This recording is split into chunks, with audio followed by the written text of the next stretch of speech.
Our programmes are running 20 minutes later than advertised due to an overrun of the World Cup earlier. So the new lineup through the night looks like this.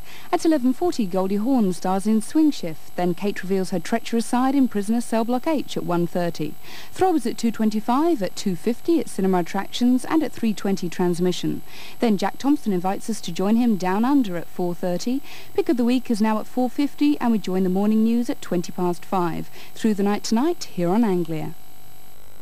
Is hunting a key element of our countryside heritage, or simply the outdated and wanton destruction of wildlife? Frontline, Anglia's topical discussion show, is going to debate the whole issue of field sports. Is hunting a justifiable form of vermin control? If you have views and would like to take part, ring us now on 0603 766 000. The 309 Look with 0% finance plus 2,000 miles of unleaded petrol or 1 year's insurance free. Phone 0800 800 480.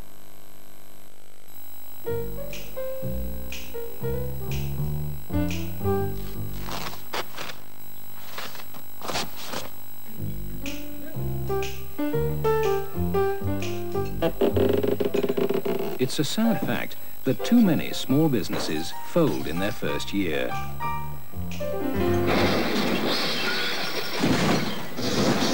So if you're starting a new business, pop into NatWest and talk to our small business advisor.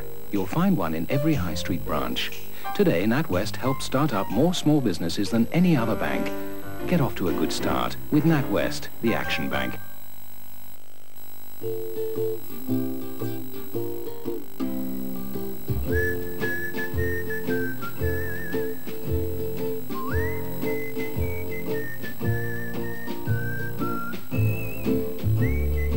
Caesar Select Menus, specially selected meats in delicious jelly, lightly cooked to taste the way that small dogs love.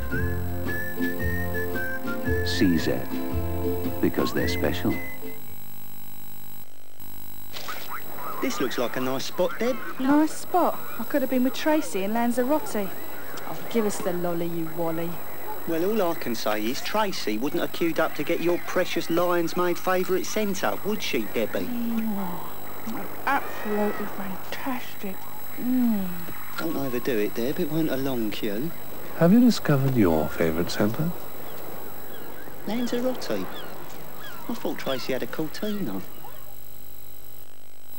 19-year-old Stephen Webster was killed outright last Monday when the car he was driving was involved in a head-on collision with an estate car. The driver was later breathalyzed and charged. I think we'll all miss him, won't we? You'll miss him, won't you? Yeah. Everybody remembered. Well, he deserved to be remembered, I think, don't you? Oh, that's a silly thing to say, but I think he deserves to be remembered, really.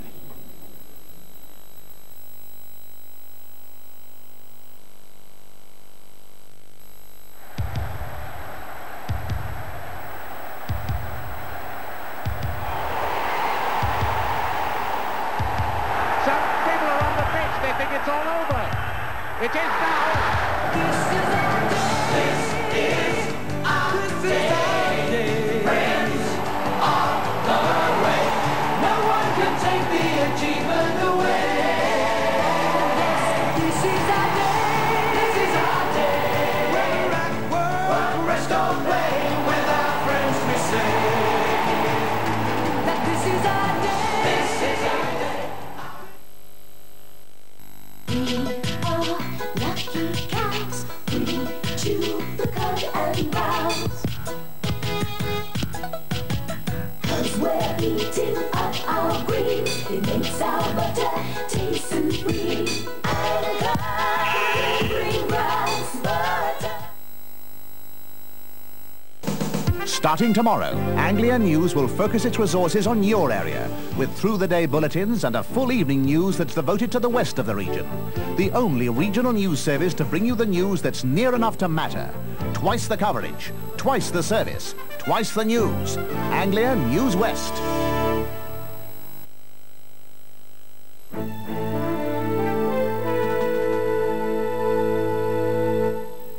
This is Anglia Television bringing you the news from ITN.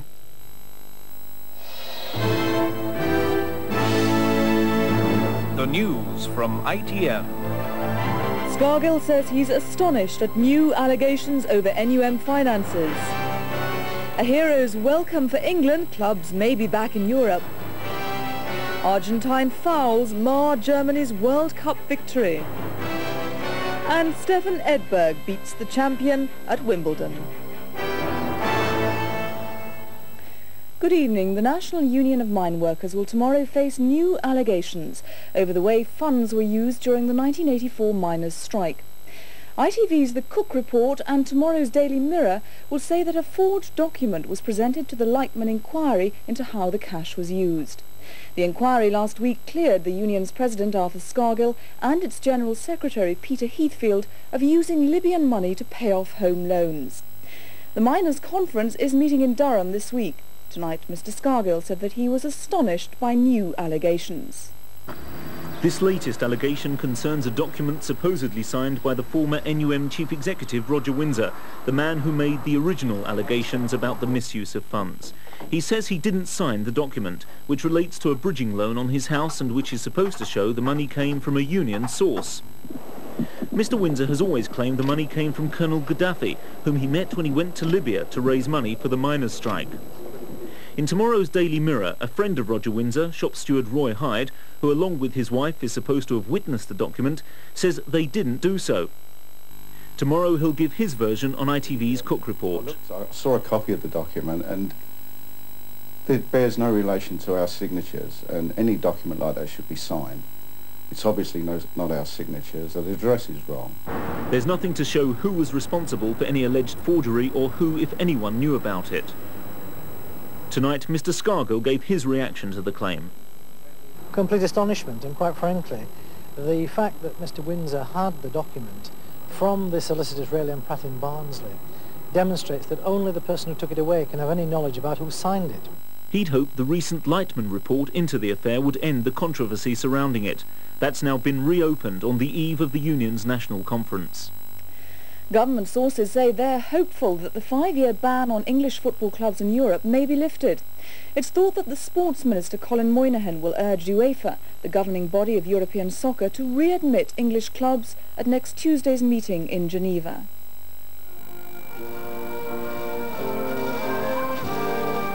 It was the best homecoming English football could have hoped for. Not only had the team performed beyond all expectations, but it seems the supporters did as well. And the news that they may have won England a return to Europe was welcomed by the players. If we're allowed back into Europe, it'd be a tremendous experience for me. Going over there and playing against the best players in the world, I'd like to do it again. Sports Minister Colin Moynihan, who was in Italy for the World Cup, is now preparing a report on the fans' behaviour for European football's governing body UEFA, which meets in Geneva on Tuesday. He won't say what's in the report, but he's expected to recommend that 2 English clubs should play in Europe next season. Apart from the behaviour of the fans in Italy, the recent improvement in the domestic game has influenced the government. The National Football Intelligence Unit at Scotland Yard has done much to root out hooligans. In the last football season, crowds in England totalled more than 19 million, an increase of more than 5%. The number of arrests was just over 6,000, an increase of 0.6%. Well, we've got to appreciate the majority of fans are decent, honourable people who want to watch a decent, honourable game. And I think for that reason, if only for that reason, we should now be given another chance. But some MPs want the ban to stay. They won't behave themselves. They don't know how to behave themselves. So I don't know whether it's 5 years or 50 years. Why do we want to play in Europe? I don't know. The only reason we want to play in Europe is for the benefit of the clubs that are going to play in Europe. It's got nothing to do with national pride. If the ban is lifted, there will be conditions. English trips abroad are likely to be accompanied by the sort of intensive policing seen in Italy, and for some games, fans will be barred from travelling. Security forces in Albania have sealed off the diplomatic area in the capital Tirana, preventing more Albanian refugees from getting through. Roadblocks are reported to have been set up on main roads into the city. Conditions for some 6,000 refugees crammed into foreign embassies are worsening, with inadequate sanitary facilities and medical supplies. Simon Harris at ITN reports. In the chaos and confusion before tonight's clampdown, a woman begs to be allowed into the West German embassy. Somewhere inside, she believes, a relative is taking refuge. Until tonight, the hardline regime has appeared unable to stop those seeking diplomatic sanctuary, but its promise of exit visas has yet to be honoured. Every day it's the same, said this man. They always say, come back later. Conditions in the German embassy are now said to be intolerable. With 3,000 refugees inside, this woman couldn't find who she was looking for. His friends pulled him inside, she said. He isn't there anymore. They don't know where he is. Foreign diplomats are still trying to work out the logistics of evacuating and transporting the estimated 5,000 refugees to new countries. They believe it may be days before any departures are allowed. Similar scenes outside foreign embassies preceded the end of communism in East Germany, but for the moment, the West awaits the signal from Albania's leaders that they too are ready to sweep away Europe's last bastion of Stalinism. The Soviet President Mikhail Gorbachev has appealed for Western aid to help to cushion the adverse effects of his economic reforms. The White House today revealed that Mr. Gorbachev had written to President Bush last week requesting food and consumer aid. The issue is now expected to dominate the summit of the 7 major industrialized nations meeting in Houston, Texas.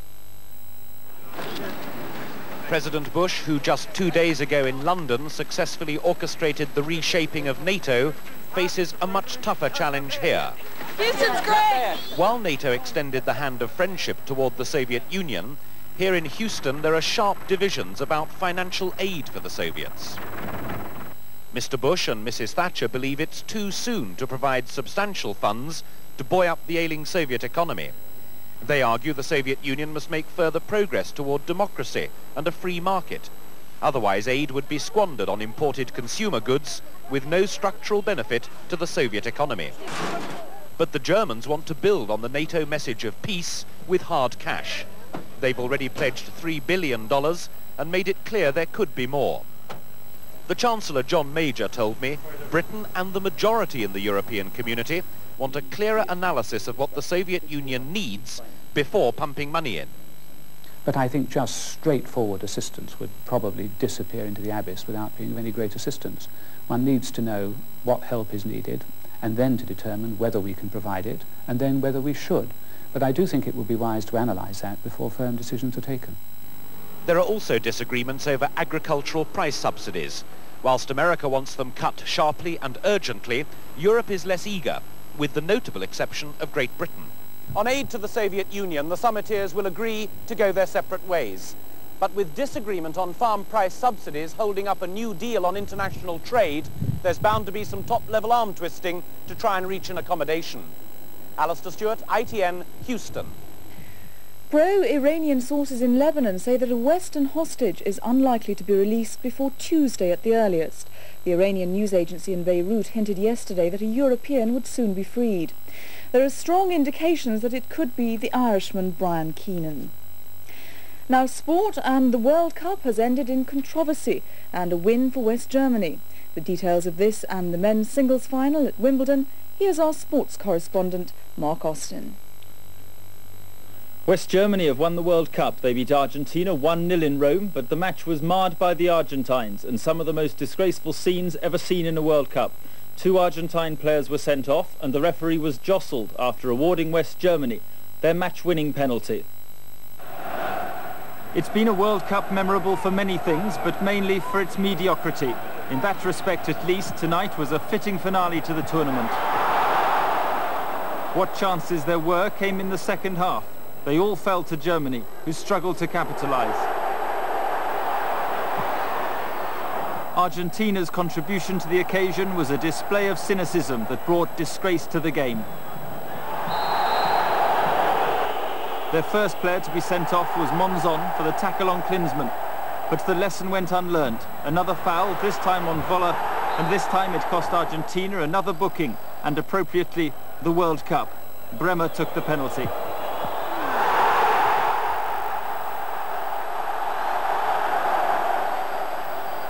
After that, the first player to be sent off in a World Cup final was quickly followed by the second. De Zotti's frustration earned him the red card. and football's greatest show degenerated into shameful chaos. Maradona joined in the physical intimidation of the referee. For West Germany and the watching world, the end couldn't come soon enough. The Germans' third World Cup triumph, and even after the final whistle, Argentina's antics continued. It was the sad face of football, the miserable side of Maradona. Ironically, amid it all, Bobby Robson picked up the Fair Play Award for England, the best behaved side in the tournament. But the real prize went to West Germany, a trophy Argentina didn't deserve to keep. More than 70,000 fans gave the England team a hero's welcome on their arrival home from Italy today. Tens of thousands packed the streets of Luton to catch a glimpse of the squad as they toured the town in an open-top bus. After years of being told how bad English football was and how violent its supporters, 70,000 ecstatic people were today able to cheer success and a new set of heroes. They couldn't get enough of one in particular, and he responded in classic Gaza style. I think I'll just stop behaving myself to know them. No, I'm enjoying it. For England's retiring goalkeeper, this was also by way of a goodbye. I couldn't have wished for a better send-off than this. It's absolutely unbelievable, and you just appreciate what English people feel about us, you know, when you see this, and I'm very proud. A baby was handed up to the players, unhappy at being where thousands of others wanted to be. Luton town centre was turned into one big welcome party. Club loyalties had been put aside in adoration of the national team. What would have happened if they'd won? Stuart Maister, ITN, Luton. The Swede Stefan Edberg has won his second Wimbledon singles title. In a thrilling final, he beat Boris Becker over 5 sets. Edberg won the first 2 sets with astonishing ease. The defending champion came back to level the match before Edberg clinched the final set, 6-4. It was the third successive final between the two top grass players, and by far the best. For 2 sets, Edberg toyed with the champion, who won easily last year, defusing his lethal armoury with a delicate touch. And on his favourite surface, Becker's serve for once let him down, leaving the Swede to destroy the rest of his game. 2 sets adrift, Becker was suddenly transformed. He came out of his corner, and now Edberg was on the ropes. But in a stunning last set, Edberg's artistry finally won the day.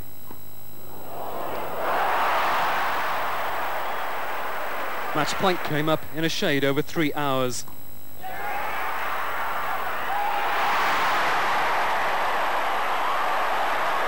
It had been a memorable final between 2 old rivals. Becker took his defeat stoically, but Edberg had his revenge for last year's defeat. Peter Staunton, ITN Sport, Wimbledon. Finally, tens of thousands of East and West Germans have been celebrating tonight after West Germany's World Cup victory in Rome. In Berlin, the previously divided city came together with huge crowds of supporters waving flags and cheering. Traffic was brought to a complete standstill as fans climbed onto vehicle roofs and set off fireworks. The celebrations began just minutes after the game had been shown on national television. ITN will be bringing you the news throughout the night, but for now, a very good evening.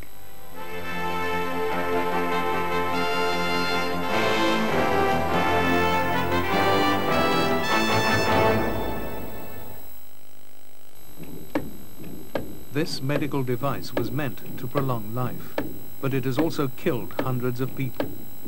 The first strop fractures occurred in 1978, and still in 1990 we are having sudden deaths. If they'd have withdrawn them in the first place when they found they were going wrong, so many people wouldn't have died, and I wouldn't have lost Eric. That's the Heartbreakers. World in Action, Monday, 8:30.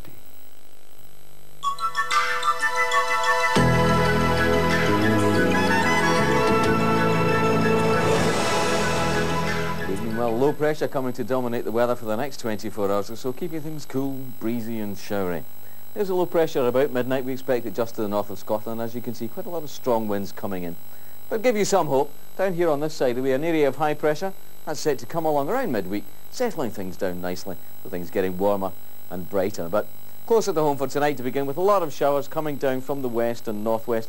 Most of them in the north and west, but I wouldn't rule them out virtually anywhere. Lowest temperatures between 8 and 11 degrees Celsius, 46 to 52 degrees Fahrenheit. Tomorrow then, rather cloudy day generally across the whole country with a fair number of showers. The heaviest of the showers in the west, the best of any sunshine probably in the eastern side of the country, particularly to the lee of the high ground and along the south coast. As we go through the day, I think though you'll find that in the southwest and South Wales, and eventually in Northern Ireland, most of the showers dying out, and in these areas the day ending fine, dry and probably quite bright too. Temperatures tomorrow, well, the southeast is going to notice a big difference, 19 or 20, 66, 68 degrees Fahrenheit. Generally across the country an average of the low to mid 60s, but with that very strong wind, it's going to feel quite chilly. Wind could touch gale force in a few places, especially up in the northwest. Well, that's it from me for tonight. Here's tomorrow's summary.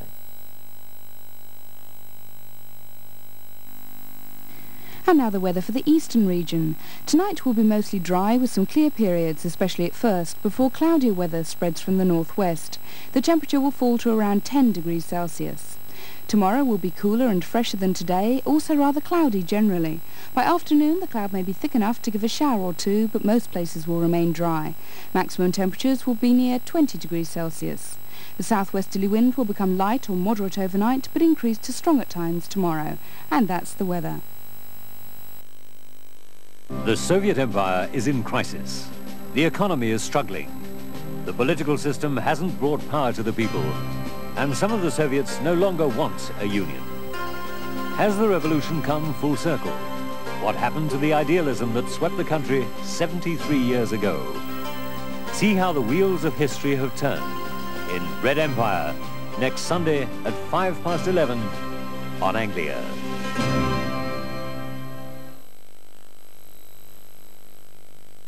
You can deliver to all 10,000 addresses tomorrow. Aye. Right, these are going off. Before these go off...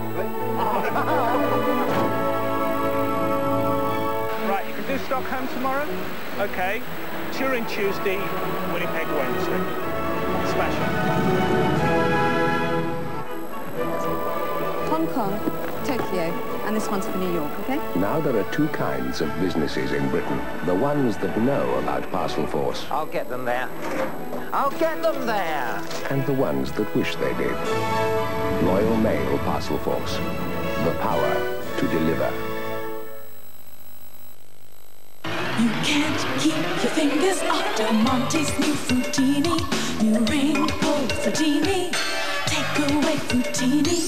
Fruit that's at your fingertips. Pineapple Fruitini. Dip into Fruitini. Del Monte mixed Fruitini. You can't keep your fingers off Del Monte's new Fruitini. New rainbow Fruitini. Take away Fruitini. Del Monte's new Fruitini. It's the end of that new cereal. Oh, I've given up on that. So what's on the other side? That's the sun. Really? Yeah, and that's the mountains. Right. And the Heinz spaghetti must be... The sea. And this must be a boat then? No, it's a sausage. You never grow out of Heinz spaghetti. Shape sunflower spread. Low in fat. With the goodness of sunflower oil. Did you know most leading building societies sell American Express travelers' checks? So they're as easy to get hold of as they are to replace. Well, come on, let's Get up and go with Renault this summer. Go for 0% finance on the Renault 5, including the famous 5s. And if you want even more car for your money, you can have the same 0% offer on the special edition Renault 19 Sports, the hatchback and saloon. See what more the Renault 5 and Renault 19 have to offer. Get up and go to your Renault dealer now. Hello? Ruby, it's Beatty. It's Beatty! I got the picture. Renee Goodman, glamorous granny. What happened? She married a plastic surgeon? She married Morris Block. Morris Block. Do I know Morris Block? Morris Block, I don't know. Morris, long arms, clammy hands, always sat at the back. His father was something big in mohair. Beatty, it's been 40 years.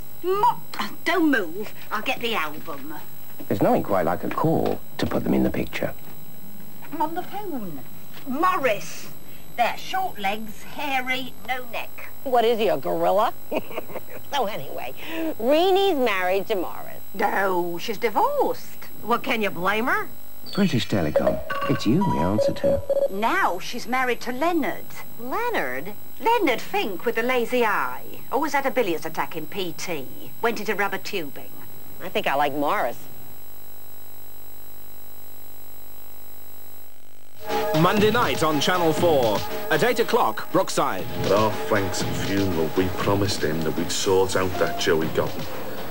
And you've let Frank and me down, haven't you, Billy? You've let the family down and all. At 8:30, don't quote me. It was the lesbians' abseiling from the public gallery onto the floor. Yes, this Royal Press exhibition is ruling the homosexuals case. Happens every day in the Lords, unfortunately. Cutting Edge at 9 visits the killing seas. Amid reports of piracy, rape and murder in the South China Sea, the Thai Marine Police work in a world where there are only victims. Monday from 8 on 4. Now, later than Build, it's time for our movie premiere. Goldie Hawn plays a wartime housewife whose world changes when she works on the swing shift.